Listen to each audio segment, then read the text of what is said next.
Good evening out there. Well, the sun has slowly made its way down once again, and we can finally get comfortable and have a chat. My name is Eddie Booze, and this is Exit the Matrix.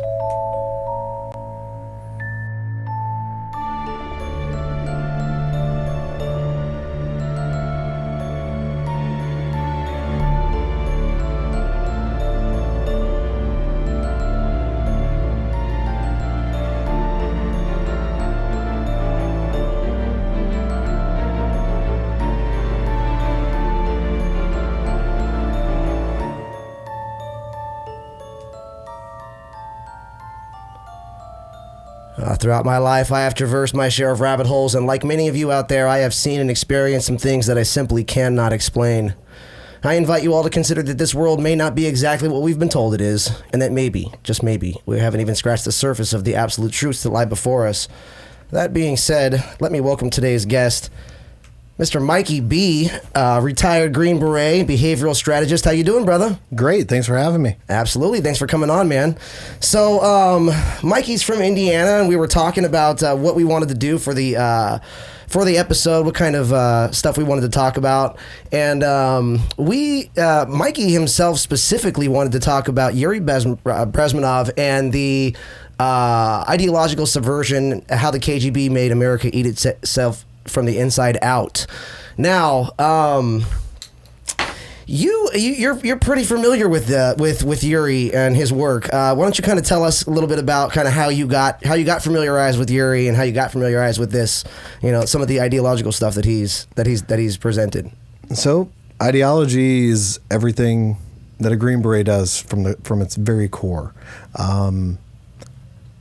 Truly, a Green Beret's mission is by, with, and through a host nation country, conduct X operation.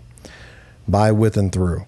To be able to do anything by, with, and through, you have to know what makes people tick, motivates them, what their motivational orientation is, and reward consequence systems, right? So Yuri's work is like foundational to everything I did for over 20 years.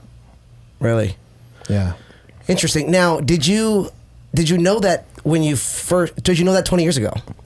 Oh, dude, are you serious? Yeah. No way, man. That's what I'm saying, I flew into John Wayne Airport, my favorite airport. Right. I mean, that's what I knew about Green Berets, right? Like, John Wayne, like, Predator type stuff. Right. Who are these men? The Green Berets from Fort Bragg. What are they doing here? Right? Right. Like, that's what I knew, like, pop culture Green Beret stuff. Sure. It was actually quite funny. After I passed selection, my mom read Tom Clancy's book on Special Forces. Okay. And she was telling me more at that point than I actually kind of knew. Really? I mean, I knew a little bit, but I was like, I'm not to that phase yet. I'm not in that part of training. Sure. So, like, I haven't read that deep. Sure. I'm focused on here and now. And she was like, do you know what they do? Win hearts and minds and what all this means? And yeah. So interesting. So how did the reality of special forces and being Green Beret differ from the pop culture, like you said, the icons that you see on TV and things like that, the John Waynes, the Predator, That's a really great question, because everybody's out there thinking it's like 12 strong every night. Sure. And it's not. You live out in the villages with people. You typically don't live on bases, working with and through a host nation country every day. Not just them, their levels of bureaucracy, our bureaucracy. And it's all about relationships. 99.9% what you do is about relationships. Really? Everything else is kind of an audible at that point. Interesting. Right? Like a practice, like play, like any tactic is like a football play. But 99.9% what you do is it's all about winning hearts and minds and trying to motivate people to do your will. We're force multipliers, right? So we go into countries, 8 to 12 guys typically on a team, and you get thrown 40 to 60 host nation folks. Might be just regular infantry guys, might be their National Guard or some sort of janky militia, depending on the country. Mm-hmm. And at the end of the day, like, I got to teach them, coach them, mentor them, build them into something to be able to fight for themselves. So we don't have to send over the 82nd Airborne Division, 101st, the big army, teach them to fight for themselves and Right. motivate them to fight for themselves. Yeah, let me ask you a question here. Just out of curiosity, out of sheer curiosity here, what were some of, or maybe what was the most efficient host nation already militarily that they gave you, the 60, 70 guys or whatever? What would you say was the nation that you showed up and these 60, 70 guys were like combat ready, where Thailand. Really? First off, that's an enduring relationship, right? We've been with them since Vietnam. Mm-hmm. Very, very tight relationship in Thailand. The Nepalese, and it's not just the Gurkhas, but their culture embraces that. And a lot of it kind of comes back to some of these Yuri principles that I hope we get to talk about. Yeah, like we definitely masculinity, yeah. right? Like what we would call toxic masculinity, right? Iraq was not that, right? Like that culture did not exist in that masculinity, that grit was not there, because it had been eroded through their ideological subversion, right? And I think that's one thing that I've seen over time. Because it's easier for me to say countries that I have not been to than I've been. So in the Middle East and Asia, I have not been to Mongolia, Bhutan, Vietnam. Been to Brunei. Sorry, I'm going through the map. So I've been to Brunei, Yemen, Oman, Jordan, and Israel. Interesting. So,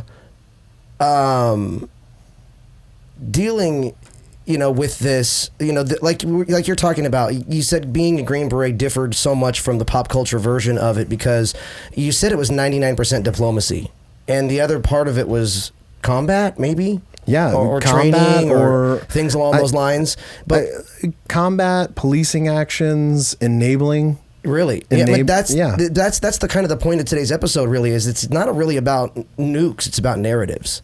100%. You know what I mean? And like you said, you were telling me before we turned the cameras on that social media helped you guys with a specific campaign. 2012, a group of Special Forces operators actually crafted a narrative in Crimea to actually repel a Russian invasion, to build a public sentiment against that. Interesting. Yeah. And just that's really, really interesting. And you said that was 2012? Yeah. Back that far. Wow. I think this is right around the time like Facebook was like very first starting, right? Yeah, I think 2008. Yeah, I was gonna say 08. So yeah. Wow. After Tom and MySpace. Yeah. Right. Yeah. Yeah. We all remember Tom. So let's go into the concept of ideological subversion. As a weapon more powerful than any army designed to undermine a nation from within. So let's talk about that. What does that mean to you? What does the ideological subversion mean? So, ideological subversion, like Sun Tzu talks about it quite in depth.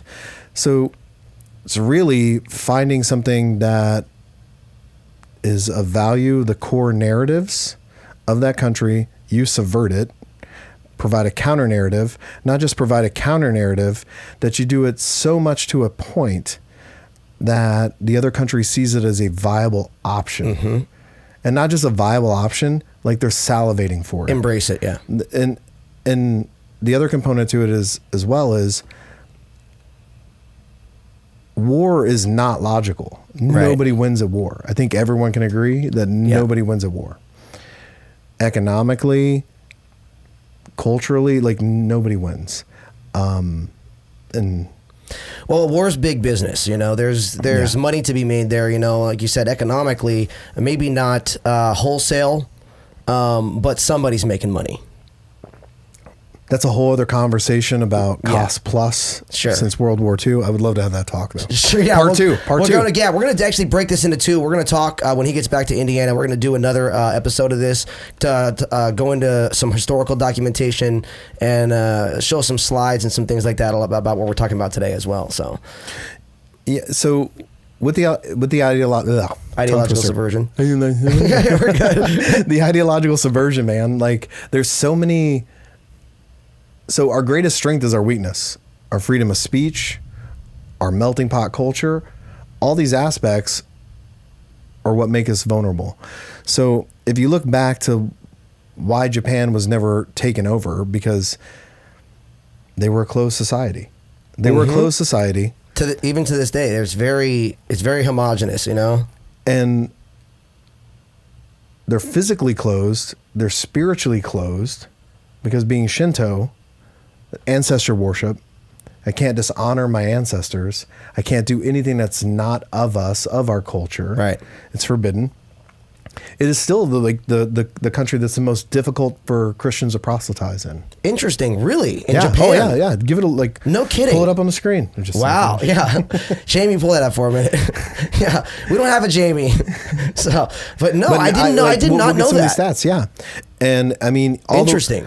So the crazy thing is, even China, we're talking mid 20th century, even like China trying to come and do trade with Japan, they'd pull up on the shores and be like, hey, we got these vacuum cleaners we want to sell you. And they were like, leave or we're going to shoot you. Wow. Or we're going to kill you. Get out of here. No shit. And that's why Okinawa, which actually wasn't Okinawa until after World War II, it was the Ryukyu Kingdom. China was actually trading with them. Huh. And they were kind of a phase 2, version 2.0 of Taiwan. Interesting. Yeah. Very interesting. Again, something I did not know. This is a lot of this historical stuff I really need to get look into a little bit more in depth. And I think I'll do that before our next episode too. And continue on about the Japanese narrative, like I lived in Japan for 6 years from 2010 to the beginning of 2016. If you go to their museums, they have everything in sorry, brain fart. They're kanjis. They have everything in kanji, but then they have a translation underneath it. And there's a lot of negative U.S. sentiment baked in it. Because again, it goes back to their culture and their values. American imperialistical dog swine. Really? Yeah. Interesting. Yeah. Very it's interesting. Still there today. Interesting. Yeah. I mean, well, it's, it's part of their history, and I wonder if it's part of their present culture. Oh, it 100% is. Interesting. Very interesting. Interesting. Just try to go to a nightclub as a gaijin, a white devil. I think that's what it means. Wow. I don't know. Right. Nah, I'm good, dude. You know what I mean? Like, but I mean, I would love to visit Japan, but I would be very respectful of, the culture there. But I can't, you can't control people's perception, and what, It's just a very closed society, and that's just a great context for a closed society based off of their religion, their values, their family, like everything that builds that culture. It's a great closed society. Yeah. Yeah. I kind of like it. And we're open. Yeah. We're wide open. Yeah. Most Americans have no idea that they've already lost a war without a shot being fired. Understanding these tactics, that Yuri presented isn't just historical. It's a roadmap of how we got here, from truth to tribalism, from sovereignty to submission. So let's talk about who Yuri Bezmenov was. So he was a KGB agent, very kind of curious soul, actually, as a person. I'm not trying to romanticize him at all. Yeah, no. But he was just like a very curious dude. Propaganda expert turned whistleblower. Yeah, he was assigned his first gig out. He was kind of a political econ officer in India, and he was really into like these subcultures of India. And about that time, it was mid 60s, maybe late 60s, can't remember off the top of my head, but he was in India, and then all of a sudden a bunch of like white guys look like George Harrison walking around, long beards, long hair, no shoes. And he's like, what's this? And started kind of getting in with the hippie crowd. Interesting. And there was a little subversion his way too, right? Like there's some freedom, there's some autonomy here. Okay. Like, and not only that, while he was there, he was actually getting educated in an open system to a degree. Right. And he was able to see opposing ideas to what he was taught in his closed system coming from Russia. He ended up sneaking out one night, making a wig, because he couldn't grow his hair out working at the embassy. Right. He made a wig and got smuggled into Canada. No kidding. And defected in Canada. Yeah, he defected in 1970. I knew that. Why? He actually felt bad. He knew the system that was being implemented everywhere, the sex, drugs, and rock and roll, which the Right. 60s, like that was going to be the downfall of America. If you really look at America up to that point, it was kind of religious revival, religious revival, religious Sure. revival. Then all of a sudden, what do we got? Yuri did say something really cool, man. The useful idiots of today will be the first to be lined up against the wall tomorrow. Yes. And he was talking about when he was a kid, one of his earliest existential thoughts when he was a kid was post World War II Russia. He's like, all of a sudden America was our friend, or one of their Russia's best friends, and then overnight they were hated. They hated each other. And he was like, when I went to school, they gave us a picture, they put it on our backpacks, a picture of this, they called it the Colorado beetle. And every day after school, all the kids had to go out in the field and look for this Colorado beetle on all the crops. And it never existed. And that planted the seed for him to always kind of question, like, what? He's like, I've never even seen one besides the picture that was on my backpack. Right. And so, yeah, so I think that's what really kicked it up for him, questioning everything. Interesting. Very interesting, you know. So, Bezmenov claimed the USSR's KGB devoted only 15% of its resources to espionage. The other 85%, ideological subversion active measures. Like what you were talking about, you know? It's like... Well, let's be honest, right? Like, it takes a lot of manpower resources if you wanted to have a cover story.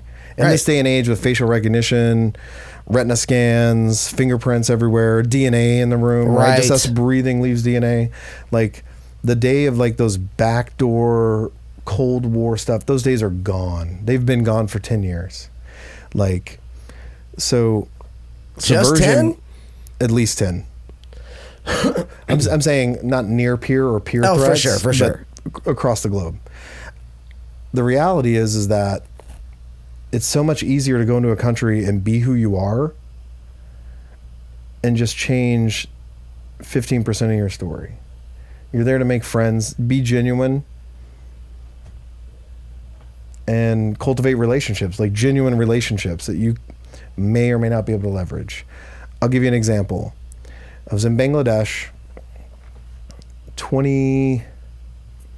this is probably like 2007. I was in Bangladesh 2007. We were heading from Dhaka all the way down to Cox's Bazar, which is the very southern portion of it. And I had to stop and get gas. They don't have gas stations. It's like a guy on the side of the road with a bunch of like 1 liter bottles filled with what I suspect Petrol? is gas and Right. maybe some of his own urine. I don't know. Yeah. And they start filling up the car. While I'm sitting there, I walk over, kind of take a leak on the tire. I'm looking over the hood, and I see these bags. They're tomato plants. I grew up in the country. They're all in English. And instantly I knew we're in Bangladesh. The average person has a 3rd grade education. The average person makes about $37 a year. I'll say that again, $37 a year. The number one export of that country is jute rope, which we haven't really used since like World War II. Wow. Like man-made jute rope, like you see in like Yeah. in Boston pictures, like Damn. 1800s. Yeah. That's like one of the number one exports. Their next biggest industry is all the old ships from World War II are there that they salvage, and they're still breaking down World War II vessels Wow. that have been scuttled. And so I'm sitting there and I'm like, wow, we've got this. It's crazy. We're just saying nobody's going to use nukes. Very weird. So, forgot where I was. All right, so I'm looking over the hood and I see these tomato bags, and they're in English. If the average person has a 3rd grade education, they know speak English. It's not quantum physics. Right. So, and I see the guy, and I knew that there was an initiative through the embassy to get them to stop, to try to increase profitability for farmers, because there's a lot of indentured servitude and multi-generational indentured servitude.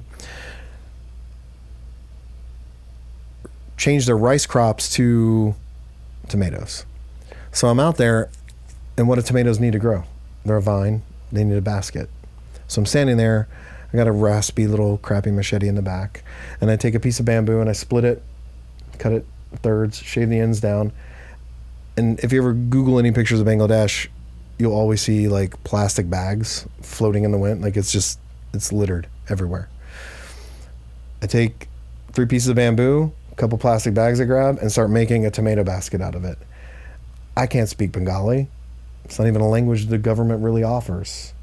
And I'm like pointy talkie, like trying to show him weave it through here. But now if I go back to Bangladesh, or if you ever go to Bangladesh or anywhere in South Asia and you eat a tomato, it most likely came from him and his family. No kidding. They were the only successful ones. Wow. And do you think if I go back and ask that guy for a favor, can you hide me and some of your friends in your barn for a few weeks, or bring your boat and pick me up down on the beach and bring me up here and hide me? Do you think he would deny me a favor? I don't know. I doubt it. Really? Because he was second generation indentured servant up to that point. Because his family had debt on the land, debt. And it's something you could leverage. Wow. And not in a nefarious way. And right. I did something solid for you, you do something solid for me. Awesome. Maybe a little Tony Soprano-esque in there. Right, yeah. Nothing too aggressive. Nothing too crazy, right?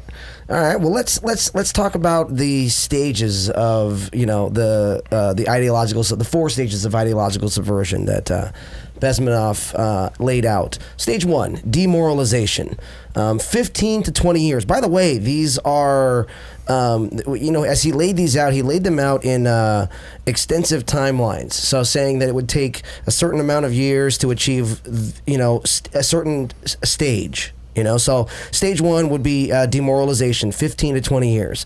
Undermine a nation's moral fabric through education system infiltration, rewrite history and attack patriotism, media manipulation, glorify chaos and normalize nihilism, cultural decay, promote degeneracy, and break down traditional values. And the result of this is that people are unable to recognize truth, even when shown clear evidence. So, let's talk about that. You see that going on in today's society? When haven't I seen it in my entire lifetime? Really? I mean, even in the 80s when we were hyper America, right? Mm-hmm. Hulk Hogan standing on the Iron Sheik's neck, waving the flag, right? Right. I mean, that's just propaganda the other way. I see it more so today, and I see those seeds that were planted growing some pretty mighty oaks, and it gets a little scary at times. Mm-hmm. The educational system, we as a society have a distrust in, and we see it right now, the education system, and it's twofold. The schools are doing X, they're bad, right? Negative narrative there. There has been negative sentiment coming out, the students rebelling against the school's in the middle getting punched on both sides, and then the next thing is, well, it's these damn F1 visas, these student visas. Well, from an economic standpoint, we get a lot of brain trust from the other side of the world. We typically only take the best and the brightest. Right. But really, the big issue here, man, is I wish I had the computer in front of me to pull up the exact numbers, and I don't want to talk on my butt, but we are lopsided. Hard science degrees versus liberal arts degrees. Mm-hmm. And last time I looked, it was like 67% were liberal arts degrees. Yeah. And that's not just the degrees, that's economic trajectory, and it's debt that cannot be monetized through an ROI. Right. And coming from an economic standpoint, if it's not efficient and rational, it's not of economic value. Right. So and and that all being said too, when we talk about the educational system and why people are upset with the educational system today, I think, I don't think that the government has done any favors, there, and I'm talking about, more like public school. The standard has just dropped so low, and putting aside putting aside all the stuff about like woke being taught in schools, or I think it goes back even further. That's a really great point, because let's boil this down, right?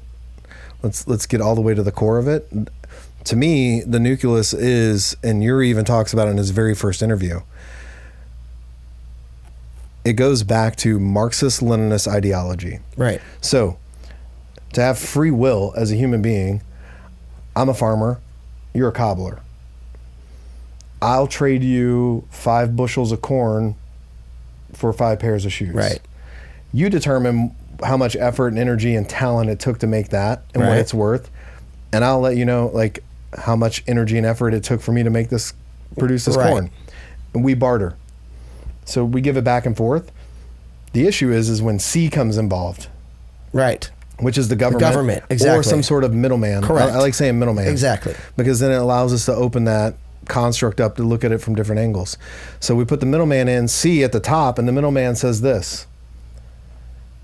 You give me all your corn, you give me all your shoes, and I'll just make sure everybody gets it. I'll spread the peanut butter across the entire loaf. Yeah.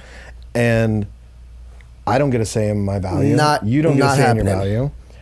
So it erodes things from multiple layers. Of course. And to tie that in there's tons of examples of how that particular idea is toxic. Well, where I was taking this was like to the unions. Sure. That's what the unions served a purpose in the beginning of the Industrial Revolution against the robber barons. Agreed. And then once we had regulation, we had government oversight, we had OSHAs, we started building organizations. We're like 6 layers deep on protections now. Yeah, to work, dude. I can't wait till we get some slides because I'll be like, yeah, no, we're gonna go into this with some. Yeah, absolutely.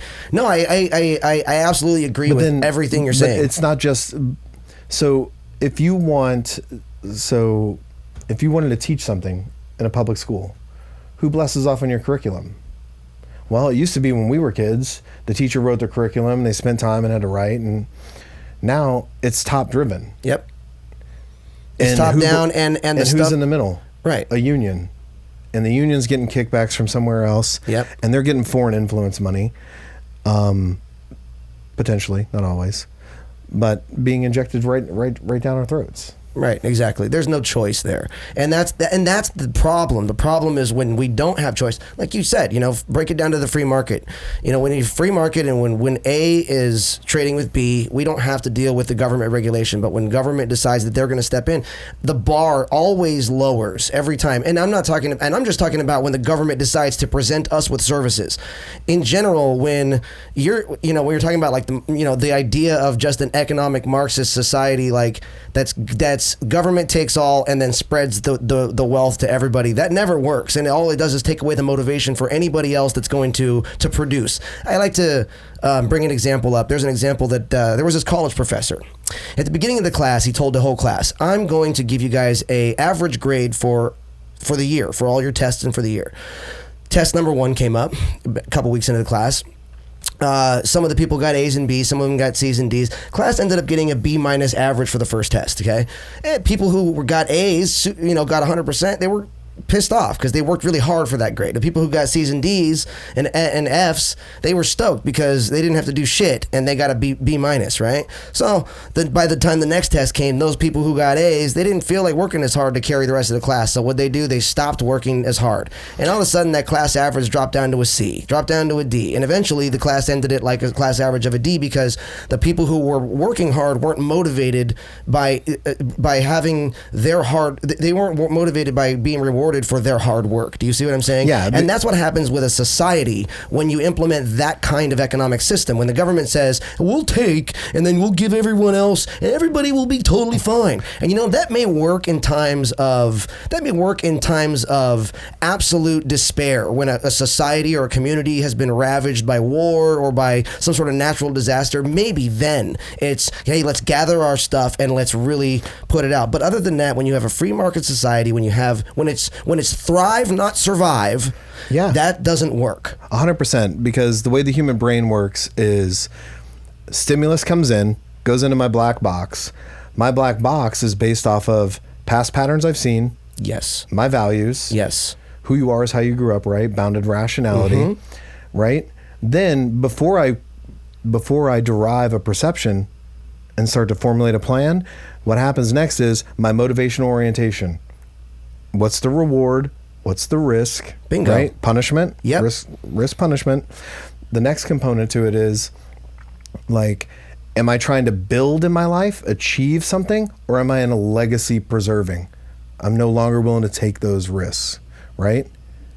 Then there's one final little sliver it passes through, which is like discretion, right? What's my latitude to make this decision? Then out comes your perception, then you make a decision. And if you impact any of those, oh man, your motivational orientation, oh, you're no longer motivated. So therefore, I've already controlled your output and your strategy. Mm-hmm. Like I own you. Yeah. That's like I stole your will, dude. I stole your will, man. See, that's exactly. That's what my research is all on. That's fucking wild, dude. And how many times do I tell you a lie before you pivot and change your strategy? Yeah. You quit. Right. Yeah, it's demoralizing. Yeah. You know what I mean? And I mean, the big debate around the whole gibberish I just said was, is this motivational orientation, is it a state, a current state of being, or is it a trait in your personality? That's where the debate is, and it's like 50-50. Well, we now know, I mean, that the environment does signal the gene. We know we do now know that, you know, after being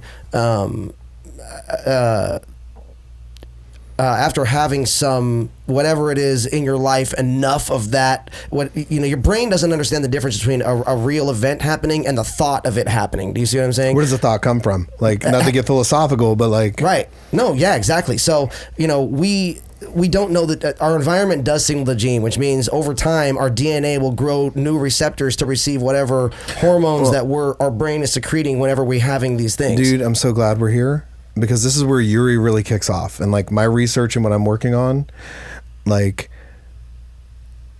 once I get you to destabilization, what's the next phase? Well, that's where we're at. That's where we're actually at. Like, destabilization is the next phase, which takes 2 to 5 years. Attack foundational systems, economy, debt and inflation, chaos, right? Chaos. Like I'm ramping it up. Totally. I'm starting to throttle. Foreign relations intentionally weakened. Defense systems demoralized. Law enforcement and military. Well, where have we seen that? Well, introduce contradictory narratives, like you've been saying. Create confusion and mistrust. Chaos. And not just that. Like, think about COVID. Right? Like, just think the first month, March. Do I wear a mask? Do I not wear a mask? Do I stand close to you? Like, you don't know. You're playing double dutch. March 14th. And so can I make a rational decision if I'm already in this loop of chaos? I don't know how to behave. I don't know what to do. You can't. So somebody else is already controlling the next steps. 100%. And what does that do to people too who already aren't strong-willed, who already don't have the mental capacity to... Oh, they immediately bend, just like Yuri was saying. Either you stand up, or you stand up and put your back to a wall with a gun to your head. Like, either stand up and fight, or put your back against the wall with a gun to your head. Yeah. Like, either fight or quit. And most people, I would say the statistical significance, 85%, would kowtow. Bow down. Dude, we don't even need to look that far back in history. Nope. Look at Nazi Germany. Yep. There was very little threats when Hitler came on the scene. Very charismatic guy. Dude was an actor. He wasn't going to... he was really not a physical threat. He was an ideological threat. And he got up and he said all the right things to kind of start getting people together. But it wasn't just that. They put key influential nodes in certain places, and that's the key part about Yuri. Right. Where do you put them? You put them amongst vulnerable populations. Yes. And so going back to what we were talking about with the brain and how the brain works, you don't have full grasp of your prefrontal cortex, your executive functioning. Your brain does not stop growing until you're 27, male and female. So you don't have this thing called temporal forecasting, which is seeing into the future, right? So when you were 16, could you see yourself at 30, 40? You're like, oh, I'll be dead. Like the majority of people that have been interviewed about it are like, oh no, I'll be dead. I'll be gone by the time I'm 40. But here we are, right? It's because that part of your brain you can't make 5, 7, 8 year plans because you're not fully developed. And so when somebody can't see in the future, and then we have a government that works on 2-year cycles, say 4-year all you want. Right. The Senate, right? It's 2-year cycle. Yep. Just think municipally. How often are you voting municipally? 2 years. Yeah, every 2 years. And so we have a very quick turnaround. churn. Yes. Very quick churn for very strategic things. And these are our vulnerabilities that get exploited habitually. Interesting. So moving on to stage 3, which actually I think we were talking about was stage 3 is crisis, engineered chaos, race riots, economic crashes, pandemics. The goal being to discredit existing institutions and usher in saviors with centralized control. So Uri's theory overlays with social movement theory. Okay. And when Explain we get to social movement theory. So just on its social movement surface. theory is this old. It's a pyramid on. It's a more nuanced step by step to get people to the violence, to the chaos, Gotcha. to the new normal. And it's a very steep pyramid, but there's this dotted line right before the top, and it's the threshold of violence. Once you pass that. And most people, if you look, the FBI has reports. Most of the people, all that Kenosha nonsense, most of those people were paid by foreign actors, Yeah. state, non-state actors. And a lot of the stuff we've seen since 2020 have been state and non-state actors influenced. Yep. And the reality is that the goal is to break that threshold of violence. Once somebody breaks it, once somebody throws the first punch, Yep. game on. Throws the first brick, whatever throws the it first is. brick, the first Molotov cocktail. Yep. And we're seeing that more and more and more, the escalation. Right. And now when we get in that cycle now, they keep doing it over and over again because what happens? Uri said we're going to go into civil war or an invasion. Well, that was third generation warfare. We're now in this hybrid gray zone warfare. And it's not. It is, I'm just going to keep doing it. And I'll give you a perfect example with like strikes and labor unions on this exact point. I'm going to keep doing this until you get sick of seeing it, just like marketing. Because that's what media is. It's just marketing, just telling you what's happening through their own lens. And everybody just gets fatigued and just kind of tunes out. Because I just want to get back to being normal. Yeah, I wanna get back to 100%. being normal. We talked about that actually on the chemtrails episode that we did recently about how people just, they don't have the emotional or mental bandwidth for it, man. Nope. They have their jobs, they have their wives, they have their kids, they have their lives, and they just, I have to do this, and I have to do, and I can't. And I would love when we do this again, have slides taking us all the way back to Woodrow Wilson. Okay. And Carnegie, and building the education system, building a working class, and the reduction of familiar and generational wealth. Yep. And building a working class. And now we have to have 2 incomes. Right. Now who's raising your kids? Right. And then into this whole narrative, if that kind of connects for you. Interesting. Without getting too deep into it. Yeah, interesting. And definitely want to take this a little deeper, like I said, when we go into into our next episode. But stage 4, that takes us to stage 4. Normalization. A new regime, globalist, technocratic, presents itself as the solution. Dissent is punished, and that's what we're seeing. Like that was definitely the old school thought, right? Like Vietnam, 70s before. Like, I mean, we saw a little bit in the 80s, late 70s, like Rhodesia and other places. But like here in the States, like I see it in a different way. So normalization, it's like what we're seeing now. Like, let me use the labor relations piece. So if you remember back, think about like the first time you were watching like local news or whatever, and there was a strike. Yeah. The people get painted as heroes. They're out there fighting for their rights. Yep. Right? Like they should fight for the rights. Sure. But here we are now. Let's take it to the latest port strike. So what was their actual benefit from this strike? We got people out there fighting. Literally, there were fights. Yeah. Like people were trying to break the line. They're locking arms. Like, you're not going in. Boats are still out at sea, shooting flares up in the air. Like, was it a true break of the threshold of violence? Not really, but it was on the cusp.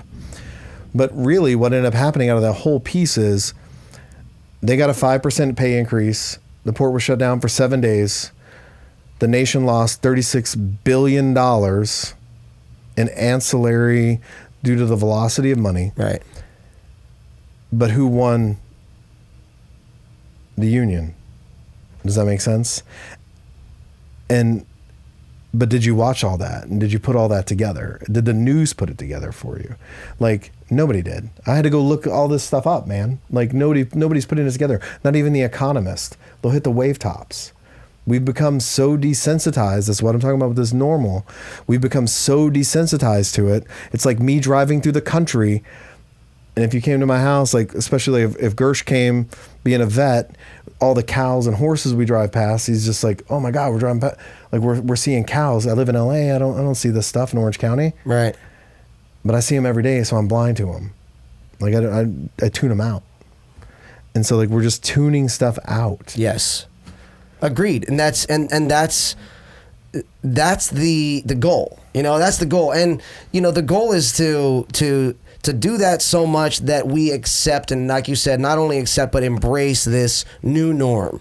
You know what I mean? And you know, like like this talks about here, like one of the parts of stage 4 is normalization. You know, and it talks about how dissent is punished. You know, and I remember I just saw something today, actually this morning on Instagram, where a woman was put in jail for 20 months. Actually, he took a third off of her sentence of a 20-month prison sentence for saying something on social media about not wanting her kids to go to school with refugee immigrants from Somalia that she had, or one of those countries. Yep. And I just thought to myself, like, there is she was literally punished just for saying that. I mean, it wasn't like, and the magistrate, the guy who he was like, this is one of the utmost serious offenses. Like, it's like, I mean, I know freedom of speech never really existed there. We didn't really get into like all the ways, like the destabilization is like the big key component, and there's 6 components in there, and you're touching on one specifically, right? Power brokers, right. How people are punished, right? Yes. The media, how everything's leveraged on these 6 layers to make these changes. And you know, during Yuri's time, like this was all like governments controlling you, right? And now it's just influence, and we don't know who the puppet master is because we have the internet. There's time distance gap between you and the actor, so it's just like an ideological drone strike. You don't know who the hell sent it. Yeah, I mean, it's what it is. Yeah, and you know, I talk about that a lot too, about how like the media. You know, I'm not sure if you're familiar with the Smith-Mundt Act, 2012, 2013, but what that did was it repealed like 2 of the major anti-propaganda laws that we had in this country, which were that the state couldn't sponsor media. It was illegal to have state-sponsored media, and that journalists weren't knowingly allowed to lie to the American public. You know, those 2 things. I think now. Yeah, we didn't start hearing the term fake news till around 2014, 2015. This may just be because, you know, availability bias, right? Like me and my research and my passions, right? Like, but I believe that we are in a economic subversion phase, right? Like that's the punishment economically. Okay. Because are there laws around me selling you something or not selling you something in a free market? I can come here, like a Russian investor can come here and invest in our food. Chinese investors can come here and buy land. I can't go to Thailand and buy land or buy anything. I at least have to have a surrogate and I'm vouched for, and we have to go present our case. Yes. And so what really gets me riled up is this economic subversion component is it's always economic punishment now. It's not a gun to your head. I mean, it is a gun. It's just a financial gun. Yeah. So I'm going to cancel you. Somebody in Hollywood. Let's use Ed Woods, for example. Ed Wood, staunch conservative. Anytime he speaks out about anything, especially during COVID, when was the last time Ed Wood made anything? Right. Dude, I haven't seen him since the 90s, yeah. Right? Yeah. And he's been outspoken. And the thing is that a financial prison is still a prison. Yeah, right? yeah. I tell people this all the time that want to know, like, oh, should I shoot someone in my home? All these things. Like, yeah, you might get off you might get off criminally, but you're going to get a civil suit. Wow. No doubt, right? Insane. Like for shooting someone, right? Yeah. And you tell me the last time somebody was in a civil case settled for less than $6 million.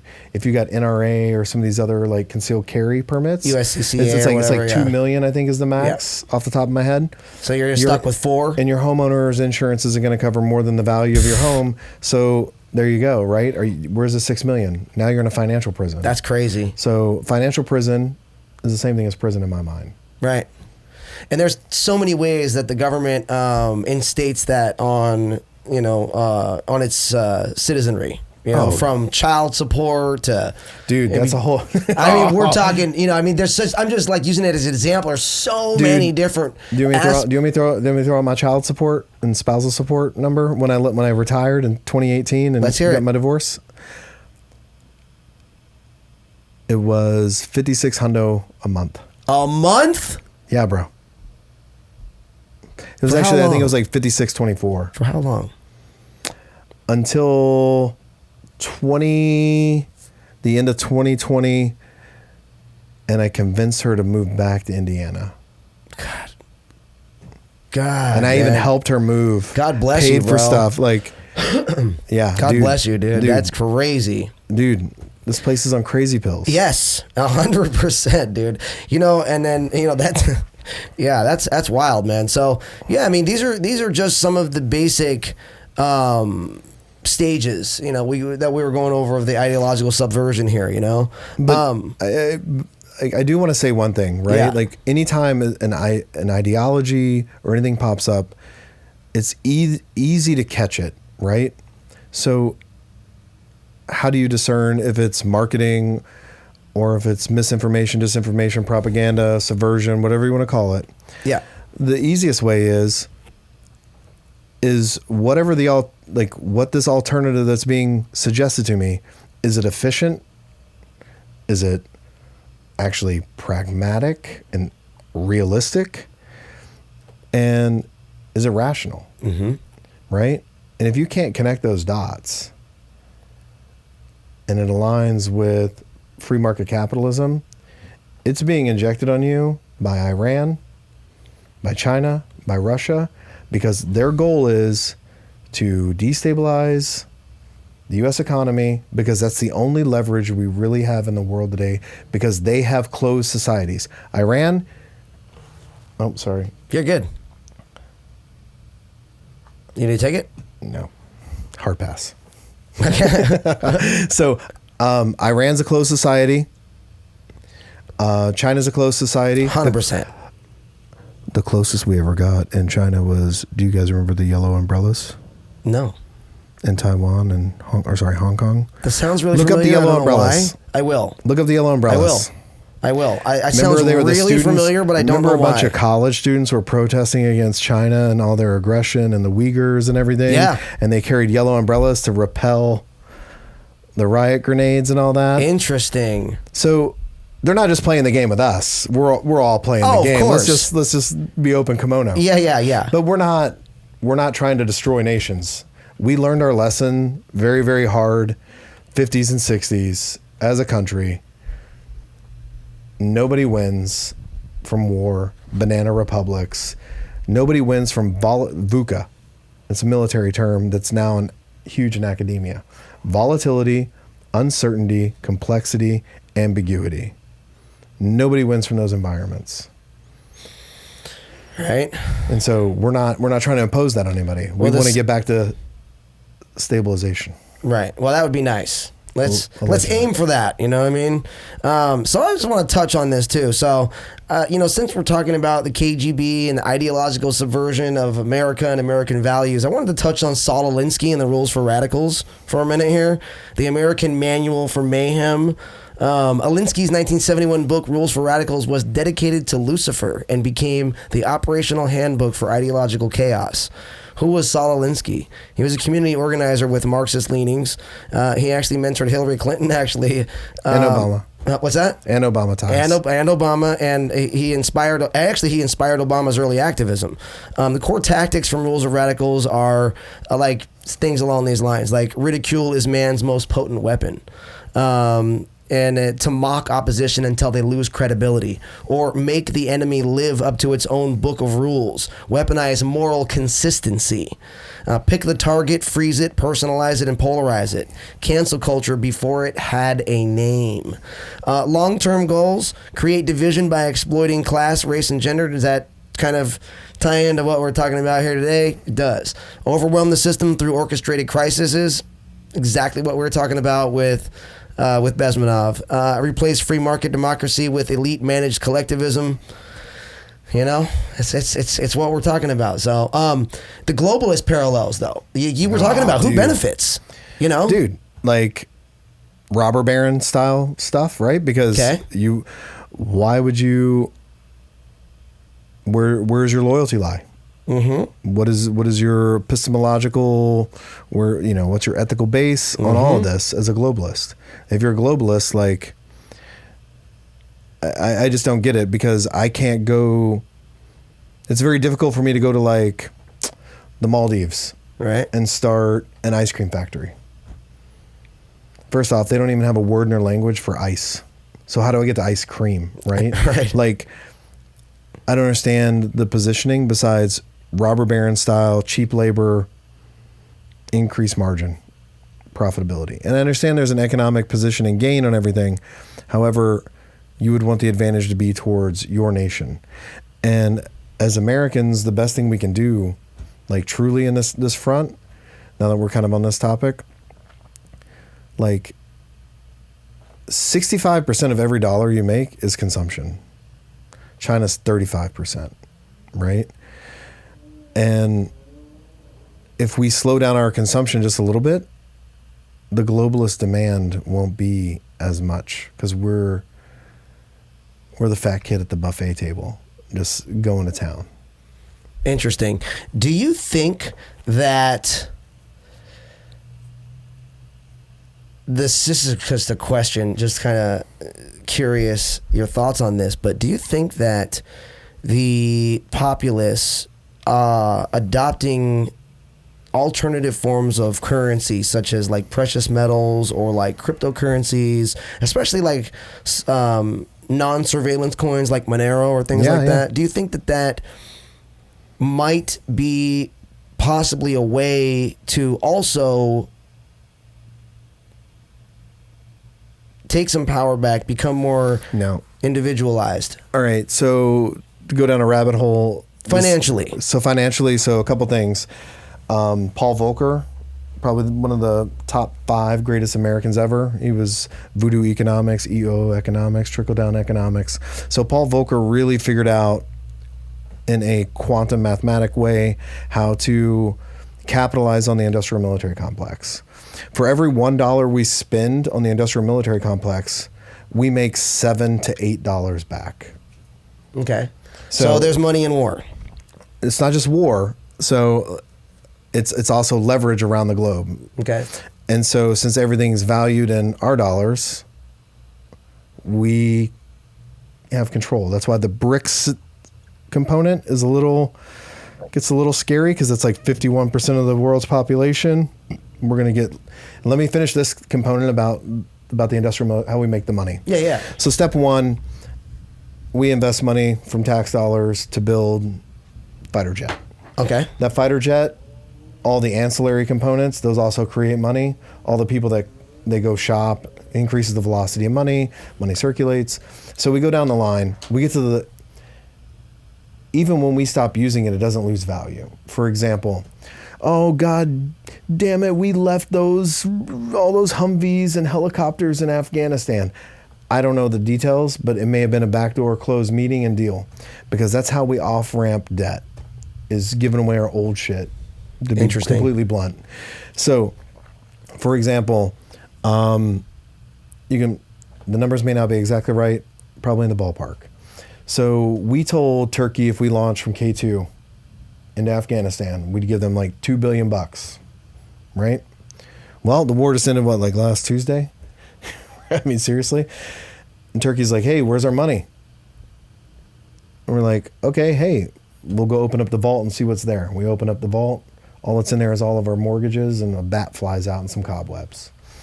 And You get back on the phone, like, hey, we can print out that money, but it's going to be worth, I don't know, 80 cents on the dollar. Well, that's not our deal. Well, no, numerically, that's the amount of money I'm going to give you. Value-wise, Right. it'd be this.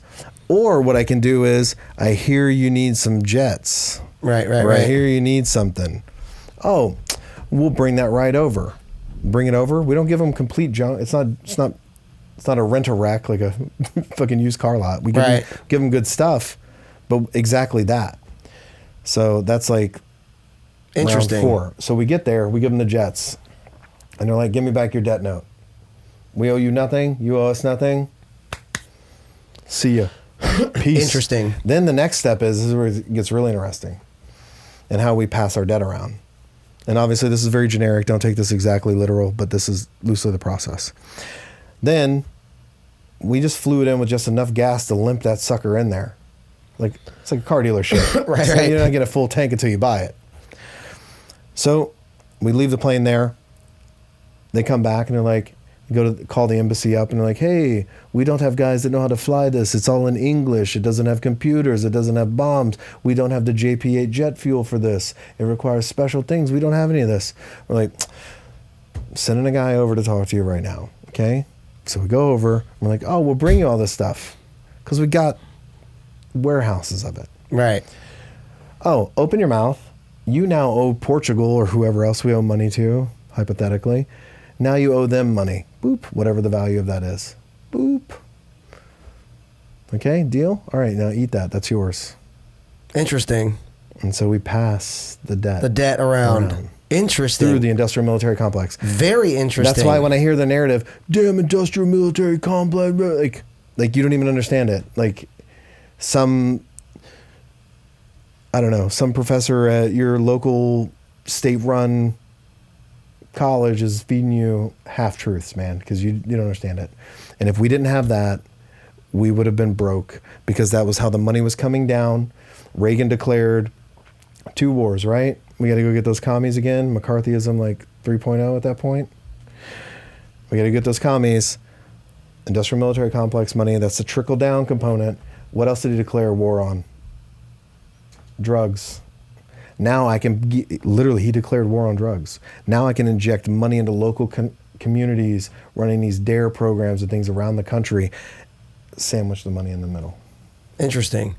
Very sorry interesting. for the tangent. No, but I mean, good. like, it's part of this whole narrative, this big picture that's kind of playing out now. Yeah, and I was just kind of curious, just based on like, the interest rates that we see going on and things along the lines of like, we have like privacy coins now. Like I was talking about Monero. But if if like we go to those people, coins, we're not going to have that leverage anymore. I believe, right? Like, we're not going to be able to say things are monetized in this. It's, I mean, I think Warren Buffett's a great businessman, and because nobody knows who made Bitcoin. But when Warren Buffett says, "I know the person and I don't trust them, I don't own Bitcoin," I kind of believe that, because Warren Buffett is pretty phenomenal with some of the things he's done. Interesting. And he's a Midwest guy. You can trust those guys. And again, like I think my question and my point actually was that more about just taking some of the power and having it in our hands. The point of it is to not be seen as a speculative investment, like most people look at cryptocurrency like a stock, is to be actually for enough people to adopt it, to use it as an actual currency and trade it back and forth between each other, then cutting out the Fed, then cutting out the need for interest rates. If I were to be able to say, I'll pay you $120,000 bureaucracy is the home. biggest component of what Yuri talks about, right? Like embedding a bureaucracy, an unelected body to govern. Yeah. And if we do that, what happens to the World Trade Organization, the WEF? What happens to the Fed? What happens to these unelected bodies of bureaucracy that are so augured in? Well, it takes power away from them. And so no one's ever going to they won't allow it. It's going to be too many roadblocks. You're saying. Oh, 100%. That's what's happening now. That's why when you saw this giant bull run in crypto 2 years ago, after that, it was like, no. Because the big boys ain't going to have that generational wealth shift. They're not going to allow that to happen. So, by the way, if, with everything that's happening financially now would be the time, in my opinion, to do something. Because the interest rates are going to drop eventually here. I mean, and in my opinion, when you say globalist, like just my personal belief, take it with a shot of penicillin. Like, I lumped that right in there with Marxist-Leninists. Totally, dude. Because that's what they're trying to do. No, it's about what you talked about the economy about. They are C. They are the ultimate C in this equation. They are the ultimate. We're going to decide where everything goes. We're going to decide how the wealth is distributed. I was asked one time. We were briefing some ops. I was asked one time by a senator, very prominent, Turd Ferguson. What does an unstable Bangladesh have to do with America? And this is still like, it's not even 2010 yet. 9/11 wasn't that long ago. We're still in that temporal focus window. Yeah. Like, we'll never forget, right? Like, are you forgetting about what these cave people did? Right? And most people don't know, too, that 9/11 came out of Afghanistan, but it was actually planned in the Philippines. We actually invaded the Philippines as well. That's another episode on in its own. That's like another like week of episodes right there. You know, that particular topic, 9/11. But my whole point is that I hear you. The destabilize, like, what does that matter? Like, right. Well, that and again, like, that's what I keep feeling like. I keep feeling like that's one way for, like I said, for us to create parallel economies, for us to start kind of moving into that type of thing, you know, but that would absolutely require enough people to do it, enough people to adopt the system. It doesn't work, and if you know, not enough people are involved, you know. I mean, honestly, like, I thought COVID was going to kind of kick it off, man. Like, kind of did too. I kind of did too. Everybody was like, for me, that like, bull run happened right after that too. So on the crypto side is one component, and then Main Street's greater than Wall Street. Wall Street is nothing more than a thermostat for Main Street. Right. And so during COVID, what did we see? Everybody be hyper local, right? Like, support small businesses, bro. All right. Stickers and stuff, man. Like, it was a whole thing. And then all of a sudden, the ones that are still open. Who made all the money? Amazon. 100%. 100%. And do you think that was an accident? Hard pass. I think we all know the answer at this point. Right? Like, do I think it's emerging its head now because of the sentiment, the tariffs? China's in an economic slowdown period. They're 325% of their GDP is caught up in commercial real estate that's uninhabited because they built for this boom. They're in a slowdown. Russia's in a growth period because oil prices, it's a double-edged sword. We drop these oil prices. Yeah, might stop the war in Ukraine by winter 2026 if it goes below $70 a barrel. But then what we got over here is now China's going to grow, and they're simpatico. Like, they are simpatico. I do want to share another story about this ideological thing that's very contemporary. So, because the whole goal is to win a war by not firing a shot. Yes. For the first time. Narratives, not nukes. So for the first time since the 50s, what country has deployed soldiers expeditionary? Actually, the first time in their history. North Korea. North Korea sent troops to Ukraine on behalf of Russia to fight. I did hear that. Because the sentiment is so negative inside Russia, they can't even get their National Guard and reserves to fight. Because it's like fighting their cousin. It's like us going to fight Australia or England or Canada. Like, doesn't make sense. They look like us. They act like us. I mean, they're us. You know what I mean? It's not really. It's not there. It's not like a Vietnam where you can build a bunch of ideological hatred towards another group of people because you can't identify. And like you were talking about culturally, and like you were talking about your, your op in 2012 where you used social media to build a sentiment to change. You're going to dig this one. I didn't have anything to do with this one, but I do know some of the guys that were involved. So the North Korean guys get to Ukraine. What do they have? Closed system. What destroys a closed system? Subversion. New information, getting them excited. Just like Yuri was excited when he got to India. Right. It's just human behavior. Humans are like bees. They communicate in patterns, right? Right.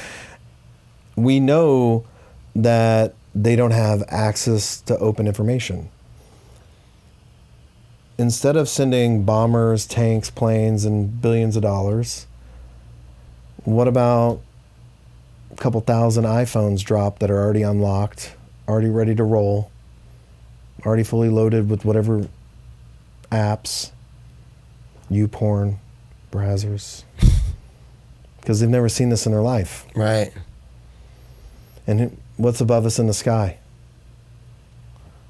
There's no internet on the ground. All infrastructure's screwed, right? But it's already ready to go, connected to some LEO, some low orbit satellites with internet.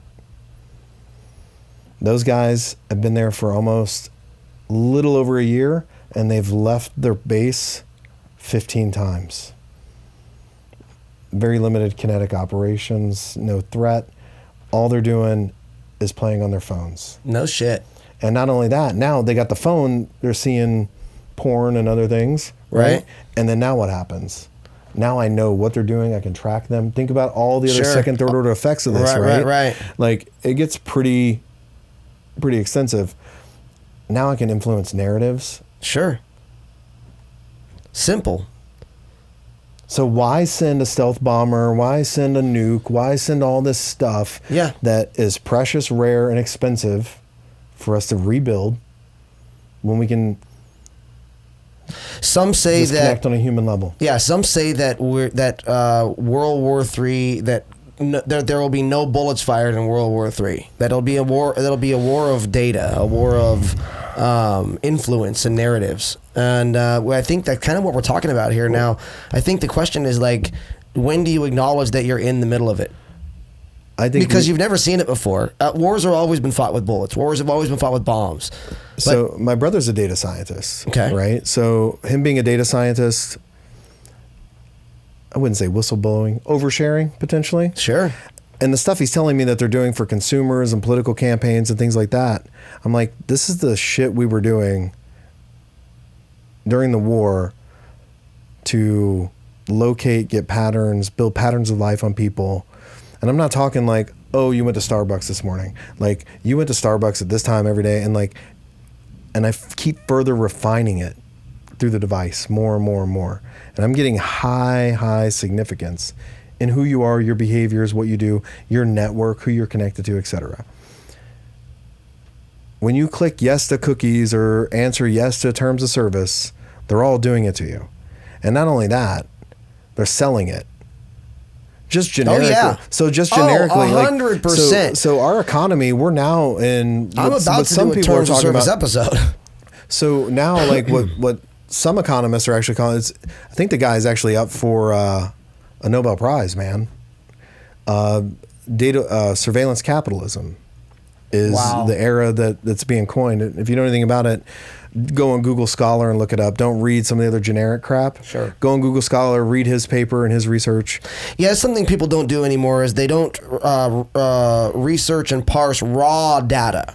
They let other people tell them. They let. Don't even get me started about these journals, man. That's what I'm saying. These academic journals. Yes. Like, there's a lot of cronyism, nepotism. 100%. And there's an economic advantage. Like, if you have any sort of theory that deviates from what they have, there's no economic incentive. 1,000%, and that's not only limited to that field. That goes well into science, as well. Oh, all the sciences, 100%. Absolutely. So, I mean, we're on the same page there. You're speaking my language, dude. But sorry, back to the Yuri stuff. Like,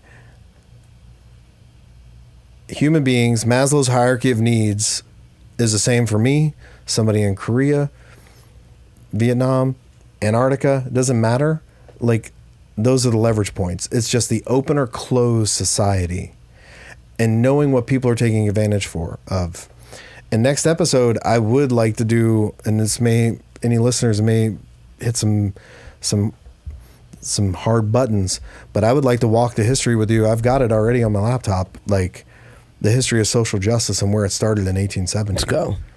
1870 by the Jesuits. Bro, it was the first time it was used. Let's go. And it was first used against industrialization to get people back into church. I would love to dive deep into that with you. You have that on your laptop? Yeah, I got it, I would love to do this. Mikey, I'd love to kind of have you on, within over the next couple weeks. Let's do this, bro. You're a great guest. We're talking about within this ideological subversion of this country that we're talking about here, we've seen the patterns. We're experienced it. And like you said, you've seen it your entire life. It's been very prevalent over the last 10 years. Oh, it's been amplified. Social media, reels, all that stuff has been amplified because the media, like the wig's been pulled off, in my opinion. When they did that COVID, I think it was 2022, when all those news outlets were saying the same thing. I think Joe Rogan and some other guys actually kind of brought it forward. Talking over each other. And the thing is, that is ideological subversion. 100%. And I did want to touch on one thing economically to tie this back in. Like we're talking about companies owning sub-companies and like building products here and there. Fuck that. I'll be completely blunt. Fuck that. What we need to do is have transparency in these fucking EFTs. BlackRock, Vanguard, and it's not just the food industry. Like, where did this money come from? Put some counter threat finance guys up in DC and down in Tampa, put those guys on it, start tracing this money, because that's what's influencing the media. Because you're 100% they come correct. in and they're doing all this, what do they call it? What the hell's the term everybody's been using? Media, political interest, academia, everything. The type of investor, activist investor. Okay, activist investor. Yeah. This whole fucking activist investor stuff. What is that like? Bullshit. Hold on. First off, activist investor. Does it pass the smell test? Is this efficient? Right. Is this rational? Right? Is this pragmatic? It's not. That's right. Activist investor. Like, no, get out of here, man. And we know, I think most people like hear that and they go, what is that? Well, I think a lot of people would think that like someone like George Soros, would be considered an activist investor. I think George Soros is dwarfed by, and you just go on the FBI's website, like Google some stuff, like the FBI knows like the amount of money that was used, like Antifa, BLM. Huh? Dwarfed by who? By Iran. Like BLM, Antifa was funded by Iran, Hezbollah, Hamas. Interesting. China was pumping money into things. Wow. If you're not familiar with the 2016 Cambridge Analytica scandal and what came from that, and all the data being used, like look up that. It wasn't just Mark Zuckerberg screwing things up. It was Russians using the data to leverage and to have bots. I'll have the exact stats because I don't want to talk out of my ass. That's super interesting. But it's over 80, it's over 80%. I want to say 84, but I'll have it next time on a slide. Wow. 84% of all political posts come from bots. You're shitting me. That's crazy. And the other thing too is now with AI, deep fakes, all these things, like, why are you getting news from fucking social media? From somebody you don't even know? Everybody does. I'm not even gonna lie. My wife's gonna watch this and like, Chelsea, I love you, but like, it pisses me off when you're watching a reel, even if it's somebody teaching you how to cook. Like, who the fuck is this person? Show me your credentials. You have zero veracity. Right. Like, oh, this person watches Nancy Pelosi's stock. What'd you go to school for? What's your background? Like, who the fuck are you? Oh, it's just Dave 183. I don't fucking know who you are. I know. I don't trust you, and it pisses me off. I know that all these assholes are out there running their mouths. Yeah, I was gonna say something else. Yeah. But like, it's very annoying, bro. Like, I know, bro. I feel you. And this just amplifies everything that Yuri. Yes, and you have to realize too. I think that's something that people don't take into account. They see all this stuff on social media, they hear it, and it really like gets them worked up or whatever, and they realize like it ain't even real, it ain't even a person. Well, you know what I mean? Or it's designed to do what it's doing to you in that moment. Well, we're in the third, almost fourth gen of Yuri's system that just keeps cycling on itself. With just baby just a little more influence on these things that have already started rolling. Little nudges. It's the Indiana Jones rock, right? And it's just rolling and we're running. And the reality here is that we can outpace it. We can, get out of its way, but it's so core to who we are anymore. Yeah. Like, it's even in our... We almost don't recognize... Yuri even says it, and I think this was 1984, and he talks about marketing and how marketing has changed, and he watched it. And he was like, it's even in your marketing now. And he was like, I just heard it on the radio on my drive here today for this presentation. And he said, and I jokingly use this with my wife all the time, if you don't buy it, you're losing money. right? This consume, like it's not providing any value. These false narratives are so a part of who we are, right? Because we become consumers because we're trying to fill some sort of void. We're competing in a space that we shouldn't be competing in because we've already have that narrative's been baked in. Right. Interesting, man. Interesting. So I wanted to kind of, we're kind of coming towards the end of our episode here. Aww. And we're going to definitely do some more. I Maybe want to part 4 explore or some of the 5, I things don't know. you're telling me that I have I really don't know that much about. I really would like to kind of, like I said, just kind of dive deeper and obtain more of an understanding on some of these concepts. And I think too, man, like just to throw it out there, like I'll send you some links that you can embed where people can watch some of these Yuri speeches. Yeah. Like some of them are an hour long, but like they're not boring. Like he's a great storyteller. You know what is fun? You know what's funny is like if you send me some of those links, I'll embed them in the description box down below. You guys just click down there and pop a couple of those on, and that actually might get you guys warmed up for the next episode that we're going to be doing as well. So pre-reading, exactly. That'll help. So I mean, we've gone over some modern day examples too. We've talked about this: the weaponization of identity politics, ESG scores. Corporate moral control, COVID era censorship and lockdown psychology, youth indoctrination on TikTok and social platforms. And that's where my research kind of is. And I got a book coming out in the next month or so. Oh, bro, we had a woman on here recently, not on this podcast, but on a different one that I was co-hosting, and she's a very famous professor, psychology professor from UC Irvine, and she wrote a paper that pretty much, the gist of it is, and I might get this, I might be a little off here, but the gist of it is that social media does not negatively affect the youth of today. And that is just genetics if they're depressed or if... And so my book and all my research for the last 3 years, looking at the neuroplasticity and the way the brain changes, I have a counter narrative. That's and why I said that, bro. My book's actually called Control, Alt, Resist, Dude, Rational Minds in a Networked World. I would love to reach out to her and see if I can get you two on the same podcast. Absolutely. And just do talk. Dude, we just flow. Bro, yeah. it'd be wonderful. I mean, let me reach out to my buddy who knows her. I've got all the fMRI data and some other things. And let me reach out to my buddy who knows her. Let's do it. And I'll send you the clips from her. That way you can kind of get... Yeah, dude. Fantastic, Super dude. pumped. Awesome, dude. All right, well, you know what? Something I just wanted to kind of throw out there is, how can we resist this? How can you said we're in 3rd, 4th gen? Yeah. Of this. How can we resist? We got to recognize the programming. Number one, what we're talking about today, the awareness, just being observant and being aware of what's happening. Is one of the first thing. You can't do anything about it unless you're aware of what's going on. Ideological warfare works because it's invisible. We have to start by identifying the patterns, language, and emotional triggers, acknowledging this stuff. B, refuse the dialectic. Alinsky and the KGB both weaponized dialectics, create conflict, and offered controlled solutions. So we have to stop playing into engineered oppositions. And I like to say, just to kind of touch on that, I like to say that speech matters. 100%. And what matters. you say matters. So when people say when the pandemic happened, I like to correct them and say, no, when the lockdowns happened. Yes. Okay? When the lockdowns happened.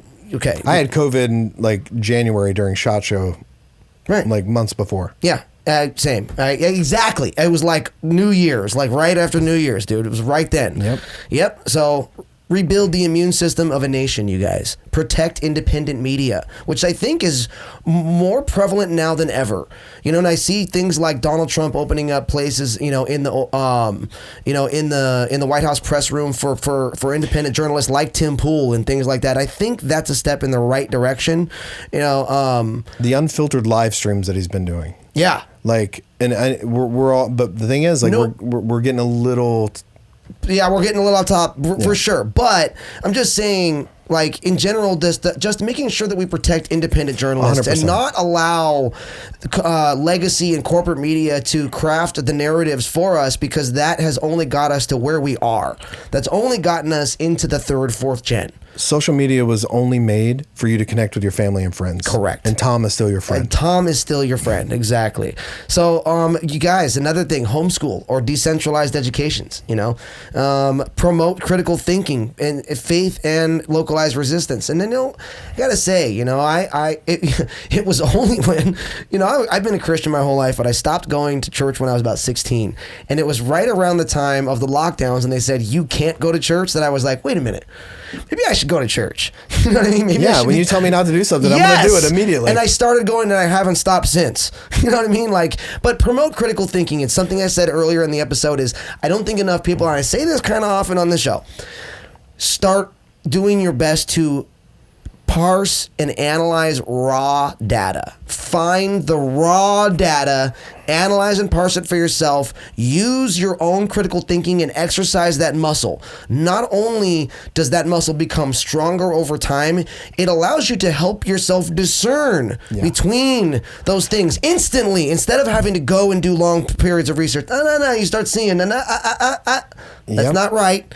You know what I mean? So analyze, parse, raw data for as much as possible. Can I just say one thing to caveat on that, bro? So I look at, for those that don't know, there's two types of research really, but take experiments out. There's qualitative and quantitative. Yep. And if you listen to speech, like we were saying, language matters. Typically, if it's some sort of ideological subversion or something, it's going to come in the form of qualitative, thematic You're buckets absolutely grouping right. together. Yes. And then ask them to quantify it, show me the metrics, show me the data, show me the outcomes, the performance. What does this actually mean to me and how is it tangible? Because what typically happens is it goes on the fringe groups, right? Bell curve, we're going on the tails of that statistical data. 100%. And any scientist that does quant will be like, well, you can talk about the tails, but that's not the significance of it. Exactly. And I think there was a term coined for that around 2018, 2019, and it was facts over feelings. So, I mean, it's pretty simple, you know what I mean? So qualitative, quantitative, but let's do, so, all right. So I am going to do a quick, okay. So before we end here,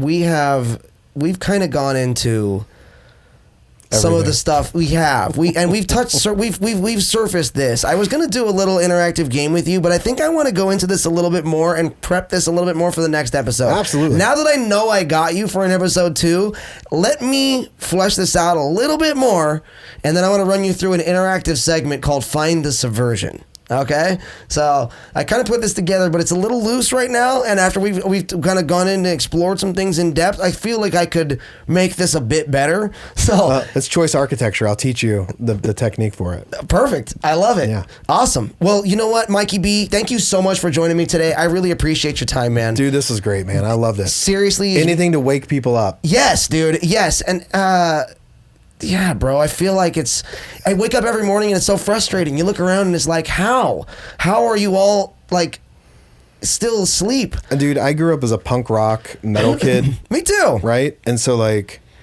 when all of a sudden during COVID, country music is the counter narrative to shit, I was like, what the fuck is this? I'm not gonna lie. I was like, what is this? This is crazy. I know, right? All right, quick question. Give me 3 of your favorite punk bands. I was actually at NoFX final concert. Okay, the one in San Pedro? Yeah. Yeah, awesome. The final night, Lagwagon. Oh my God, dude, you gotta go to my YouTube channel. All I do is acoustic versions of NoFX, Lagwagon, Misfits, Social Distortion, Bad Religion. Misfits. Dude. Favorite metal band, Gwar. I religiously see Gwar every year. I love it. I love Pantera. I think At the Gates is awesome. That's one of the ones I picked up late 90s. Yeah. But yeah, man, dude, good moving stuff. back home, I was like, oh, dude, I'm leaving LA. There's not going to be any good shows. Every September, we get Louder Than Life, which is like the Woodstock of metal. I've seen the flyers for that. Dude, come on out. Stay at the house. We'd love to, bro. Dude, it's like a third of the price of what you pay here. No kidding. We're like VIP, all you can eat. And Louder drink. Than Life. Yeah. I'm it's on like it, 4 dude. days, 4 September? stages, metal. Let's go, like, dude. yeah.